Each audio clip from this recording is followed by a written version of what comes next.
Az agilis módszertannal először különböző szakmai rendezvényeken találkoztam. Ennek kapcsán egyik-másik kollégám elment egy ilyen kisebb tanfolyamra, pontosan azért, hogy ismerjék meg, hogy mi is ez az agilis módszertan. Amikor ők visszajöttek, akkor lelkendezve mondták, hogy ez milyen jó, van benne fantázia, kezdjük el mi is alkalmazni. Hát amikor kitekintettünk a világban, és megnéztük ezeket az elemzéseket, és értelmeztük, akkor valami olyasmit üzentek nekünk, informatikai vezetőknek, hogy váltani kéne. Át kéne állni egy kétsebességes modellre, amelynek nagyon egyszerűen szólva igazából az a lényege, hogy a hagyományos, hagy nevezzem úgy konzervatív, jól bevált vagy jól beváltnak tűnő módszertanok helyett egy nagyobb sebességfokozatra kapcsolva egy más típusú megközelítést is hozzunk be. Az agilis módszertan tipikusan azt gondolom, hogy annak a példája, hiszen látjuk a napjainkban, csak a hétköznapjainkban, ha kitekintünk, látjuk, hogy felgyorsult a világ. Nagyobb sebességfokozatra kell kapcsolni. Az üzlet is ezt igényli egyébként, de ő nem tudja megmondani. Nyilván ő nem azt mondja, hogy milyen módszertant hozzunk be, hanem az igényeit látjuk. És azok az igények nagyon gyorsak, nagyon változóak, nagyon hektikusak, nem érnek rá évekig projekteket indítani, nem érnek rá, hogy várjanak évekig arra, hogy eredményt produkáljon az IT. Az üzletet szolgáljuk ki, az üzleti igényeket szolgáljuk ki, sőt azt gondolom, hogy nem lehet minden apró dolgot megtervezni, arra egyrészt nincs idő, másrészt nincs rá pénz. A változáskezelés egyrészt a megoldásoknak a kivitelezésében is rejlik.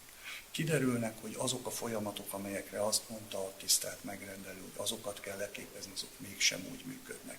Kiderül, hogy mégsem azt akarja. Kiderül, hogy az a büdzsé, az a pénz, az mégsem elég arra a projektre, mert megváltoznak az igények, többnyire megnőnek. Ez nyilván magával vonza a költségvetésnek a megnövekedését.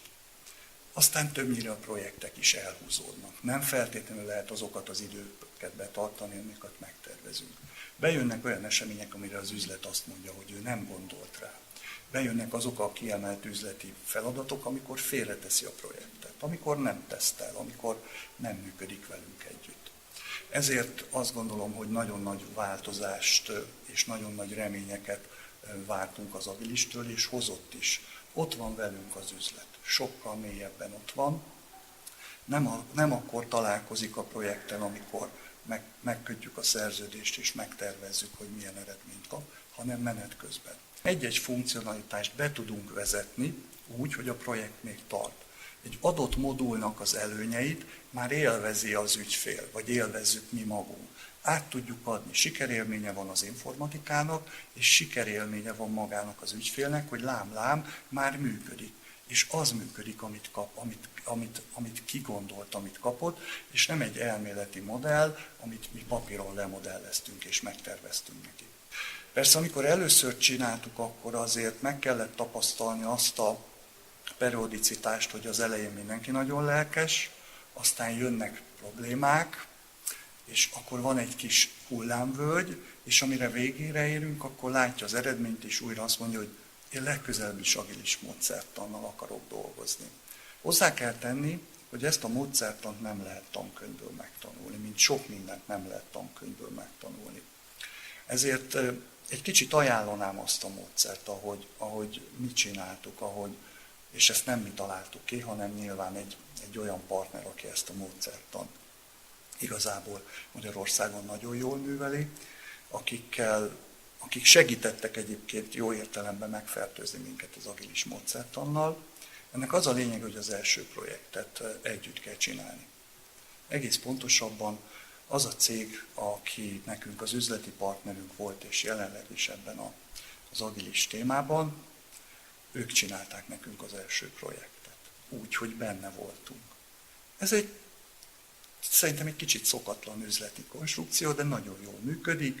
Ő viszi a projektet, közben a projekten megtanulja a csapatunk, a kollégák, hogy ezt hogy is kell csinálni, és egyre inkább belengedik a kezünket. Bele kell vágni. Szerintem ez a legnagyobb titka, és látni kell azt, hogy ebben a hihetetlenül felgyorsult, pörgős világban, ebben a hihetetlen szakmában, amiben mi bent vagyunk, amiben örökké a változás, a megújulás, Ott egyszerűen ki kell lépni, ki kell próbálni és csinálni kell. Egyébként megmaradunk annál a 3-4-5 éves technológiai színvonalnál, amit azt gondolom, hogy egyetlen egy informatikai szolgáltató sem engedhet meg magának, akár belső szolgáltató, akár külső szolgáltató, hiszen a piacról kipontozódik. Másrészt pedig el kell fogadtatni azt, hogy az agilis módszertan csapatmunka. Nem egyének sikere és nem egyéni tudás domborodik ki a teljesítményben, az eredményben, hanem csapatmunka. És ebben az üzlet nagyon-nagyon vastagon benne van. Tehát az üzleti alkalmazókat, az üzleti megrendelőket olyan közel hozza, mint még soha. Talán jobban értik az IT problémát, és az eredmény pedig az, amit ők tényleg elképzeltek. Nem mondhatják, hogy kaptunk valamit, amit nem pontosan így képzeltünk, és nem is biztos, hogy ilyet akartuk, vagy nem ezt akartuk, de az IT így képezte le, hát akkor ezzel kell együtt élnünk. Az IT velük együtt úgy képezi le, amit ők szeretnének. Talán azt gondolom, hogy ezt a videót is, vagy ezt a riportot is hasonló informatikai szakemberek nézik. Merem ajánlani nekik, tiszta szakmai hitvalláson mondja és mondatja ezt. Úgyhogy sok sikert kívánok hozzá, és biztos vagyok benne, hogy meg lesz a siker.